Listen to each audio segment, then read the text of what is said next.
এটা কি বলো তো? এটা হচ্ছে খাসির মেটে। তো আজকে আমি তোমাদের সাথে শেয়ার করব আমি কিভাবে মেটে চচ্চড়ি বানাই। এই মেটেটা কালকে আনা হয়েছিল, তো কালকে অনেক কিছু রান্না হয়েছিল দেখে এটা রান্না করা হয়নি। তো আজকে সেই জন্য ফ্রিজ থেকে বের করে এটাকে আমি কেটে নিয়েছিলাম। ওদিকে গরম মশলা ফোড়ন দিয়ে পেঁয়াজটাকে ভালো করে ভাজতে দিয়েছিলাম, আর এদিকে আমি মেটেটাকে ম্যারিনেট করব। তার জন্য মেটের মধ্যে আমি দিয়ে দিয়েছিলাম পরিমাণ মতো টক দই, আর দিয়েছিলাম অল্প পরিমাণে ধনে গুঁড়ো।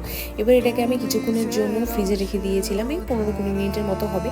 তারপরে এদিকে মশলাটা কষিয়ে নিয়েছিলাম। পেঁয়াজটাকে ভালো করে ভেজে নেওয়ার পর এখানে আমি অল্প আলু অ্যাড করে দিয়েছিলাম। আজকে একটু আলু দিতে ইচ্ছা করছিল মেটের মধ্যে, সেই জন্য দিয়েছিলাম।